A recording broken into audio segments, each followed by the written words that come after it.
record red right in my face.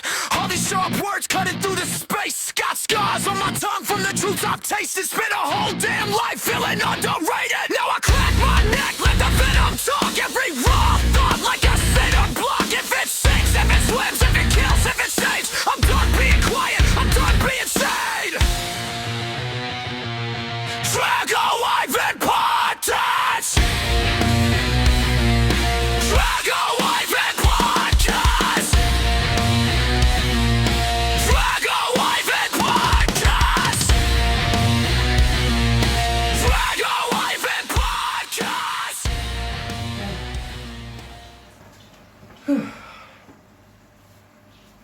Oh, sorry. I just quickly went shopping in a milk bar. Ladies and gentlemen, boys and girls, children of all ages, well, you really shouldn't be watching this if you're a child, unless you have parental guidance, unless you have a good-looking mum and she reckons I'm good-looking. Like, come on. I look like that guy from the TV show, Mr. In-Between, but I've got a bit of weight, so I'm like Mr. In-Between lunch and dinner.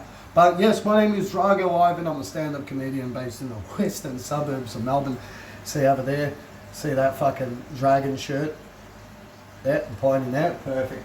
That's the shirt I wore for my first ever solo show, which, by the way, fucking sold out. Yeah, the boys. Let me address what you can see right here.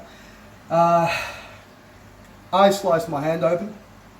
For people that don't want to see the clip and all that stuff, don't worry, I haven't got it in here, but DM me because I'm worried that YouTube will be like, is that stuffed up? Is that not right?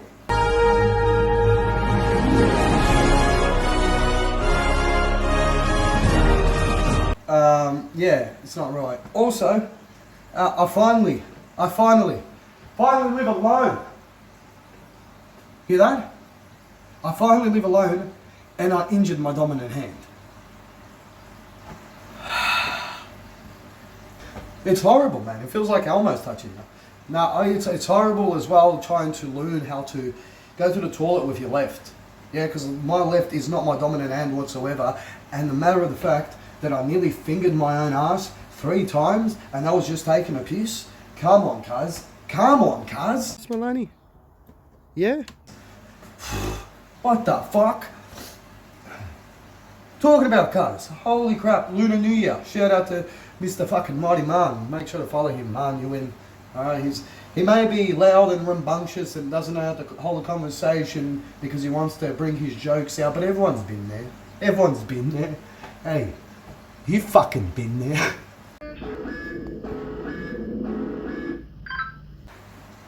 No, he's a lovable human being. Anyway, come down for Lunar New Year. Lunar New Year. Yeah, because there was a celebration over here, massive Vietnamese culture right here. Alright, so I'm like, maybe I can get a translator and pick up some Vietnamese. Not only food, but maybe a potential partner. I'll need him translated to the end though, all the way to the end. Even to the point where we get into bed. And if she was like, I'm going to whisper into Manzi and be like, what did she say? And then Mum would whisper back, I'm like, that's so fucking hot. But yes, living alone. But the best part about the Lunar New Year was went past my cousin's house because I knew that he had cigarettes. Maybe he can share me some, and plus he owed me money.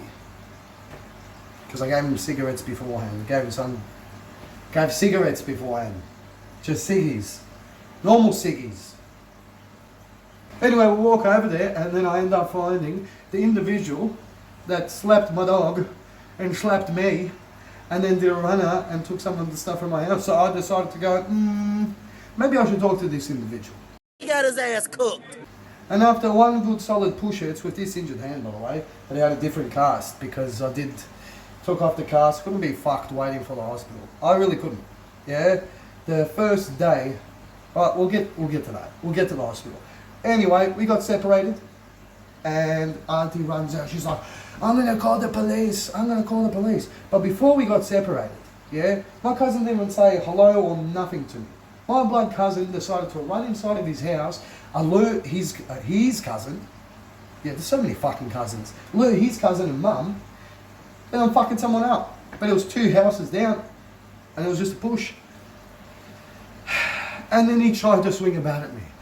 Oh, Oh.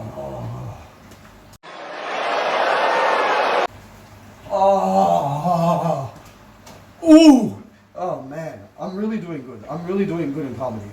Don't do this. But yeah, that was frustrating. But talking about this, let's get to the hospital part.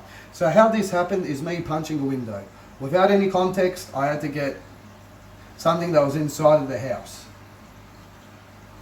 Because my sister didn't give me her keys.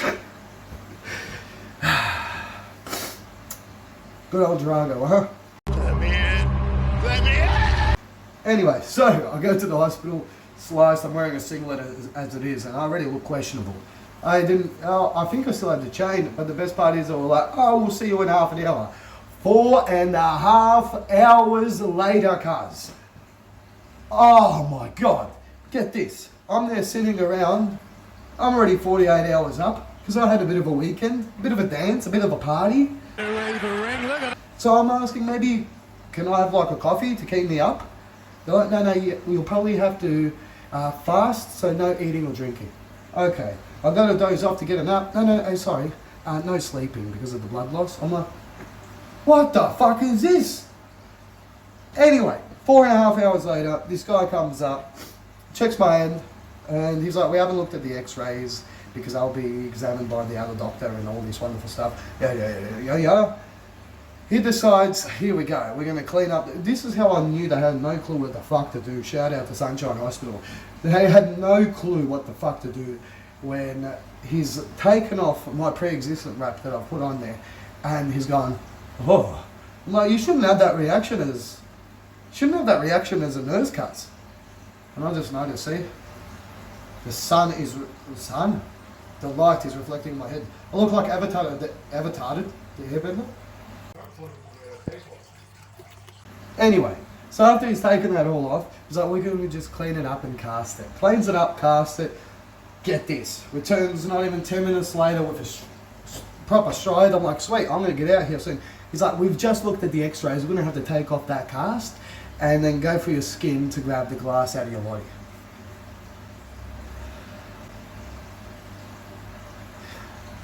I love the fact that I'm a glutton for punishment and I kind of like pain, but no offer of numbing, no numbing needles and that. He was just digging in there with tweezers while it's pissing blood and my mum's nearly there just fainting like, oh.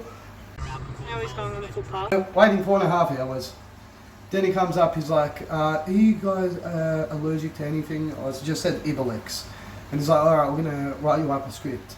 I'm like, okay, I'm going to go out for a cigarette this time. Yeah, I'm a dirty cigarette smoker. I'm a dirty cigarette smoker. I'm a filthy one. Anyway, I'm walking down. It was on level 1 and I've just got to ground. And then I get a call from my mum. She's like, can you come back up? He wants to ask you another question. I've gone up to the nursing student. He brought me up a floor just to bring me down and been like, are you diabetic? Cuz I thought I was going to injure my hand again. Right then and there. But it gets worse. I'm not making a sound. How it gets worse is I go back up after the cigarette, prescription's all there. They go to give tablets and I said I'm allergic to Ibex and they fucking prescribed me Ibex. I didn't even know what the proper fucking name of what I was allergic to was until I had to repeat it like 6 times. Oh, it hurts. But then one last pain in the ass. Go for a comedy gig. 3 acts have to fuck off. 2 of them were on the poster. 1 a day of under 6 hours jumps out. So perception is reality. I'm just false advertising at this point. It's fucking disgusting. It's putrid. It's reprimandable. But talking about what's not reprimandable and is actually quite joyful, I went through withdrawal. Yeah, you're looking at a semi-finalist. I've officially got a semi. Why I can't move my foot at the moment?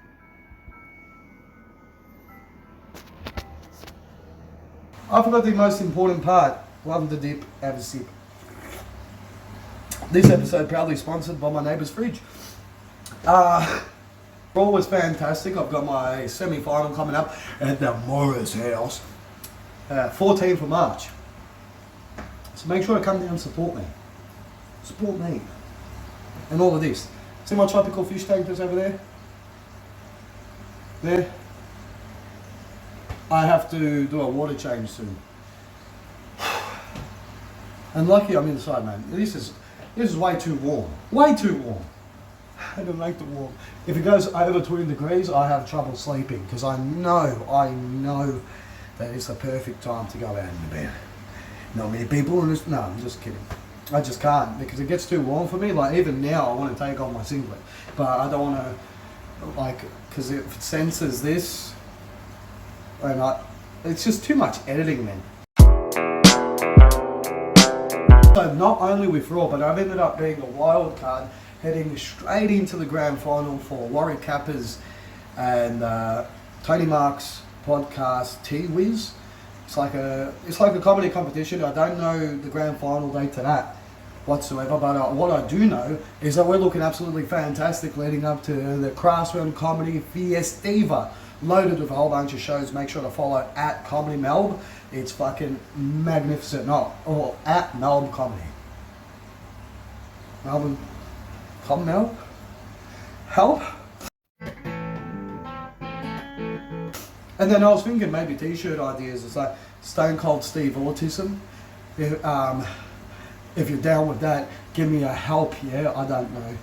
I fucking don't know. What is life?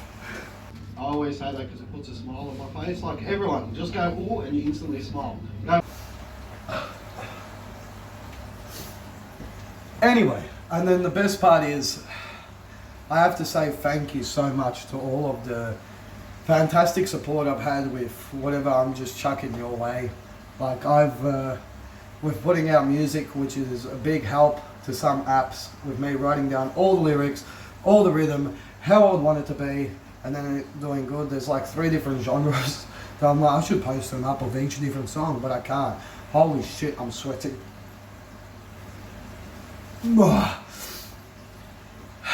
That's how the magic is made, son. Oh!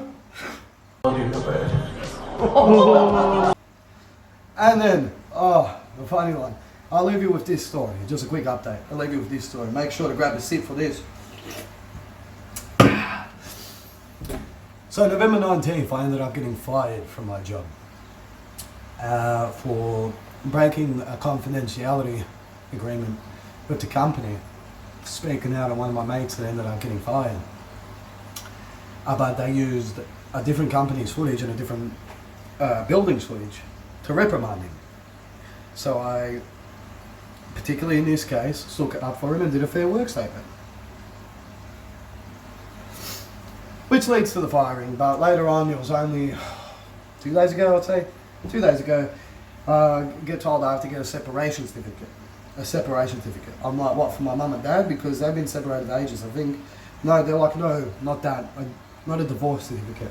That they fired you. I'm like, oh yeah, no, a paper reminder would be sick. And so I had to go there anyway. I saw the piece of shit that fired me and I'm like, maintain professionalism, maintainer. I'm like, I need a separation certificate, all that wonderful stuff. And he's like, we'll be in touch with you via email tomorrow with HR and all this stuff. But it gets to yesterday. Yesterday, guys. Yesterday, out of nowhere. I'm checking my emails and it's like just confirmation on the resignation date, November 19th. Cuz I didn't resign. And it made so much sense why they didn't pay out all of this shit that I'm meant to be getting paid out. And I'm like, wait, I have a case on my hand. But I've had a week. One of my family members just most likely have cancer, which is the only family member I'm close to, like really close to. So I was dealing with the cousin, the family member that's sick at the moment, living alone, all this wonderful stuff. And then now they're trying to fuck me over with this.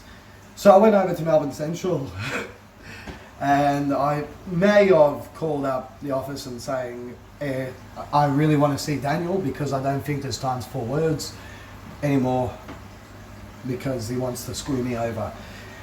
I've got to Melbourne Central and this is the fantastic part.